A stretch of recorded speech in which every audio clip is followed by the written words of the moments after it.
Hey guys, welcome to this week's FAQ and Freebie Friday. Now for those of you new to the channel, these videos are all about answering your health related questions. So if you have a question concerning your health, something regarding nutrition, diet, herbalism, or anything regarding health and wellness, and you would like our help in answering those questions, all you have to do is leave those questions in the comment section below, and we'll be answering those based on popularity, the questions that we feel are most relevant and beneficial to the community as a whole, and of course the questions that we are capable of answering. And something else really great about these videos is that every week from that comment section, we select one lucky person to win a free bag of tonic herbs or medicinal mushrooms.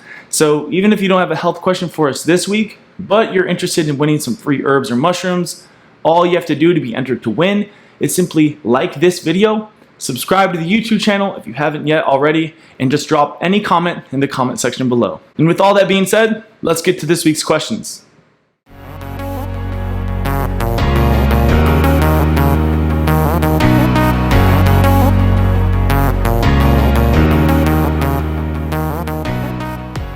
Alright, so getting to our first question. This question reads, many thanks again for answering questions I've asked in the past. You've been very helpful.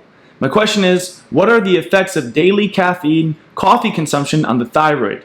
How can it not be but harmful to the true biological energy that you often talk about and metabolism if caffeine actually stimulates the pituitary to trigger the secretion of adrenaline in the adrenals and triggers the adrenal stress response? This adrenaline response will then spike cortisol, which you so often talk about as catabolistic, etc. Also, how could coffee contain magnesium if it's widely considered an acidic beverage? Please convince me otherwise or send me a link to an in-depth video in all fairness. So first and foremost, I just want to say I understand where you're coming from and why you have these questions and why a lot of people have these questions. But ultimately, this comes from initial confusion and biased and cherry-picked research. One of the reasons that caffeine has gotten such a bad rap is because there are studies that clarify it has negative side effects. However, the research often overlooks fundamental factors. For example, pretty much every study that's ever found caffeine to have a negative side effect were the result of injecting or administering incredibly large doses of caffeine. And because they yielded negative side effects, somebody could legally get away with saying caffeine or coffee induces insert negative side effect just because it's been proven to, and they don't have to clarify or specify that they use 20,000 plus milligrams of caffeine to get that negative side effect. So they can leave that part out and just cherry pick that information, the negative side effects, leaving out the dose, and tell you that caffeine has these negative side effects. And I think one of the major reasons, and this might sound like a conspiracy, that this is even done is because the true nature of coffee in small doses, in healthy moderate doses, so a cup of coffee or two a day, is actually an incredibly cheap, novel, effective, scientific, proven remedy to a lot of people's issues. So a lot of people experience stress, low thyroid, energy issues, hormonal imbalances, and caffeine in the right dose can be more effective for treating these things and safer than a lot of medications. So again, it might sound like a conspiracy, but I think if the true nature of caffeine was known in the mainstream, it'd be a major threat to big pharma, to say the least. Because ultimately what caffeine does, and to answer some of your questions specifically in regards to ATP production, thyroid function, is that it does synergize with the thyroid hormone, so it acts like and stimulates this production and secretion of thyroid hormone as well as progesterone, and it's both thyroid and progesterone that increases the metabolic rate. So we know that caffeine does boost the metabolism. It's one of the major reasons people use it. And in addition to boosting thyroid function and progesterone production, it actually acts on the adenosine receptor and can actually increase ATP production. So we know that it not only increases the metabolic rate overall, but there's clear research of the physiological mechanisms of caffeine behind increasing ATP production, which is that biological energy. In the case of it acting on the adrenals or pituitary, remember, these things are only stimulated when the thyroid is low.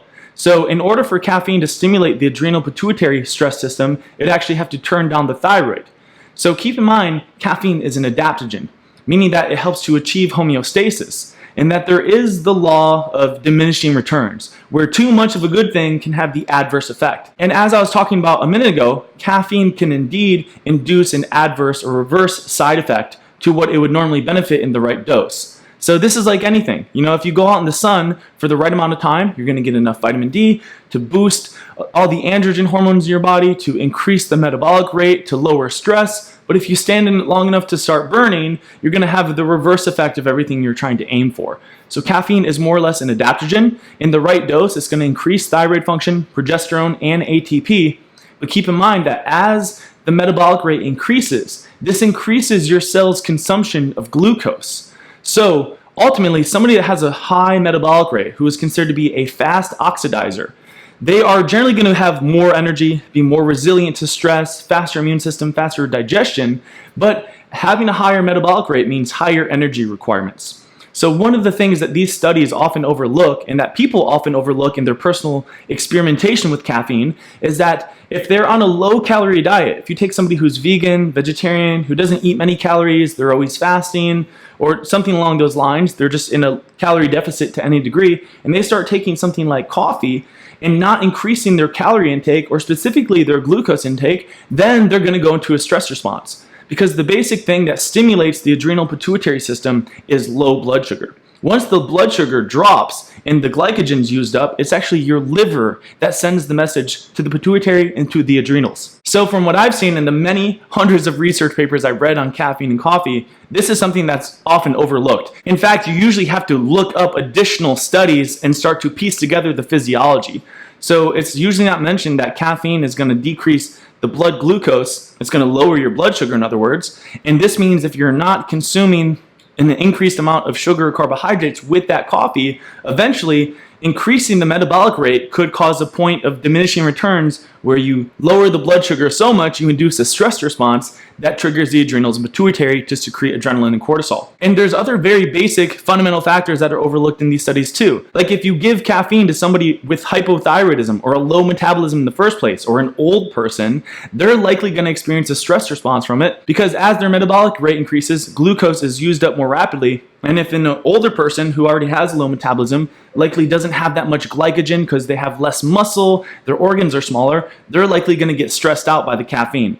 So the important thing is that if you want to avoid any of the adverse effects of caffeine, or coffee in particularly, you need to add sugar. That's why they added sugar and cream to coffee. It wasn't just because it tasted better, ultimately. It was also because it balanced out the caffeine, or the metabolism of that caffeine, so that way you could get that energy boosting effect without any stress effects from the caffeine. Remember, glucose, blood glucose, is regulating cortisol. So adding in extra sugar, organic cane sugar, increasing your glucose intake in general is essential if you're increasing your intake of caffeine or doing anything to increase your metabolism. Look at an athlete, for example. If you start exercising vigorously and you don't increase your calorie intake or your carb intake, you're going to put your body into a deficit. You're using more energy, and caffeine is ultimately using more energy. So that's really what's going on. And again, these studies are often overlooking these fundamental factors. They're overlooking the basic fact that water can actually increase your blood pressure, and that consuming a meal can decrease it. So these things are really important because caffeine in coffee is a medicinal herb, if you will, and you have to know how to use it. And the smartest way to use it without having the negative side effects is to, first and foremost, when you're taking it, add some cream, add some sugar, and eat it with a meal. The other thing is that you want to make sure that in general, as you're boosting your metabolic rate through caffeine, that you're also increasing your overall calorie and glucose intake. And this also explains why people who often drink coffee on an empty stomach or do something like a bulletproof diet will likely tell you they can only have so much coffee. Too much of it makes them feel jittery, gives them a headache or a head rush. And this is because if they're not increasing the sugar intake, if they're not consuming it with a meal, naturally it's likely that even 1 cup or 2 cups of coffee, especially if you don't have it regularly, would increase adrenaline and cause adrenaline or a stress response from the pituitary and the adrenals. So the takeaway here is that coffee is incredibly therapeutic. The way it works is it actually increases thyroid and progesterone, which both shift the metabolism to a more anabolic state. It does actually increase ATP, that biological energy we talk about. But again, keep in mind that as ATP production goes up and the metabolic rate, so will the cellular consumption of glucose, meaning that your energy demands also increase. So if you're doing anything to increase your metabolic rate, you want to increase your energy intake to avoid a stress, because low blood sugar is the initial physiological stressor that triggers the sympathetic, adrenal, and pituitary axis. So if you want to learn how to use coffee therapeutically, take these things into consideration and watch the other videos that I mentioned. Okay, so getting to our second question, I'm actually going to only answer one part of your question, the second part, because I want to make a video actually on colostrum. So I'll make that this week sometime or sometime within this month. So definitely just keep your eyes out for that, because I have a lot of research I want to share that I just don't have with me on hand. So rather than give you like a half-assed question, I'd rather just make the whole video and go into depth. But getting to the second part of this question, it reads, I'm curious about female hormones. Usually 2 days before my menstrual cycle, I crave food like a maniac. I can't stop eating. It's like nothing satisfies my hunger. Do you know why this might occur? So there's actually a very simple explanation for this, and it should help you have some understanding about what's going on with your body and therefore what to do. So what happens during the menstrual cycle? There's two hormones that are primarily involved, progesterone and estrogen. And in the initial stages of the menstrual cycle, usually just before you get your period also, or you start to bleed, during this part of the cycle, progesterone becomes high and estrogen becomes low. So keep in mind that progesterone is the fertility hormone, which explains why, at least in my experience talking to females and female clients, that in the earlier parts of the menstrual cycle, just before you get your period, your sex drive and your libido increases dramatically because the progesterone becomes high and you're usually starting to ovulate around this time. This also explains the hunger, because progesterone, in addition to being a libido boosting hormone or fertility hormone, keep in mind that fertility, libido, as I've been talking about recently, is directly connected to the rate of metabolism and your overall health. So usually strong sex drive means high rate of metabolism, and you're usually at your healthiest when your sex drive is at its highest. And as your progesterone levels increase and your metabolic rate increases, as I was saying in the first question, increased rate of metabolism means increased energy requirements. So as your metabolic rate increases, your hunger, your appetite is going to get stronger. And this is a good thing. In our Western society, this is looked at in a reverse sort of view, whereas having a high rate of metabolism or having a strong appetite is a bad thing because you're going to eat too many calories, you're going to get fat. But the funny thing is that this is backwards. And if you don't believe me, other than the physiology I'm about to explain, just look at people. I've examined so many women who have weight issues or who want to lose weight, and it's so funny because they're like, I don't really eat anything. It's like, I don't eat that much. It's like, well, of course you don't. You probably have a low metabolism, therefore a low appetite, and you don't efficiently metabolize the food that you eat, therefore it stores as fat. So oftentimes you'll find that the people that are the leanest have the strongest appetites, indicative of a strong metabolism. So this is totally painted backwards in our society, and if you just made this one clear switch, if you just realize that actually eating more calories to a certain degree is likely going to boost the metabolic rate, and as your metabolism gets stronger, you're going to be more efficient at metabolizing your food, meaning converting it into energy rather than storing it as fat. So this is why you've probably all had somebody in your life where you're just angry at, because you're like, how do you eat so much and you don't gain any weight? You know, and I'm over here dieting and doing everything right. And at the end of the day, ultimately what most of your efforts are doing, trying to avoid calorie intake, restrict your calories, exercise vigorously, all these things are just attributing to a slower and slower metabolism, where the person who's thin and eating whatever they want are likely more relaxed and chilled out, so they're not stressed, and they're eating more calories, they have a faster metabolism. So this is just a little side note here to help you understand. And what I'm trying to get at, other than explaining how the high rate of metabolism that occurs in the first part of your period is increasing your appetite, is that don't fight it. This is a good thing. And actually, if you took this into your life and realized that following your appetite is the smartest way to eat, forget any diet out there, just listen to your own appetite. And generally speaking, having a higher appetite or a stronger appetite is going to be indicative of a strong metabolism, and that's a good thing. So you should be more concerned if you're not hungry. That's where you should be concerned. But again, I see this, backwards in our society, and your question is an example. You're concerned, why is it that I'm eating so much? This can't be a good thing. It is a good thing. And the reason it's a good thing is because, again, you're keeping the rate of metabolism high, meaning you're producing more energy ultimately, and you're giving your body fuel for regeneration. Whereas when people get sick, they lose their appetite, and that's why their body starts to catabolize at a faster rate. So in fewer words, again, the first part of the menstrual cycle, the metabolic rate gets higher, so your appetite's going to increase. And going back to that first question, the reason you want to listen to your body and more or less gorge on food, granted that it's good food, pro-metabolic foods, not foods that are messing your gut up. So hopefully you're not eating junk food, processed grains, and all these fermentable anti-metabolic foods that would mess your gut up, is because as your metabolic rate increases and your energy demands increase, if you were not to fulfill those demands or requirements, then your body would go into a stress state, and that would lead to a very, very unpleasant period and adverse health symptoms. So the basic principles to keep in mind is that progesterone is a pro-metabolic anabolic fertility hormone that increases the metabolism, and anything that increases your metabolism will increase your energy requirements. But the basic thing for you to understand, and I think the tip that I'm trying to give, is that listening to your body is the safest route to go. If your appetite's increasing, listen. Follow your body. Your body knows what it needs. So if your appetite's going up, it's probably because of all of these things I've said, and you're just going to want to listen to it.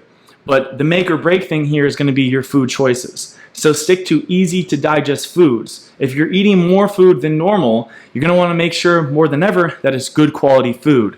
So if you want to learn more about what we would consider to be a healthy, optimal diet in regards to the ease of digestibility in foods, the foods that are the most pro-metabolic, meaning the most supportive of your metabolism, then just grab any one of our online courses. Every one of these courses teaches you our dietary protocol and give you a very good idea or a foundational diet to start working from and expanding from based on your own taste preferences and your own needs, etc. But other than that, I think as long as you're not consuming junk foods, the known processed junk foods from the industrial food system, fast foods, etc., avoiding a lot of the grains and legumes, anything that would give you gas or make you bloat, avoiding those things and sticking to easy to digest foods. You're also likely craving more carbs because your body's going to need more sugar during this time. So stick to good quality fruits, cane sugar, maple syrup, raw honey, and any healthy form of carbohydrate, really well cooked potatoes,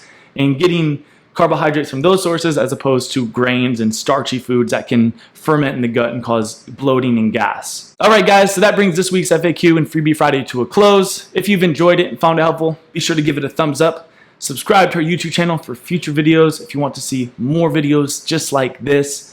Also, keep in mind that every week in these FAQs, we give away free tonic herbs and mushrooms. And all you have to do to be entered to win is simply give this video a thumbs up, subscribe to our YouTube channel if you haven't yet already, and just drop a comment or question in the comment section below. Also, for additional information and resources, be sure to check out our online tonic herb shop, our blog, and our online wellness academy, all of which you can find in the description box below.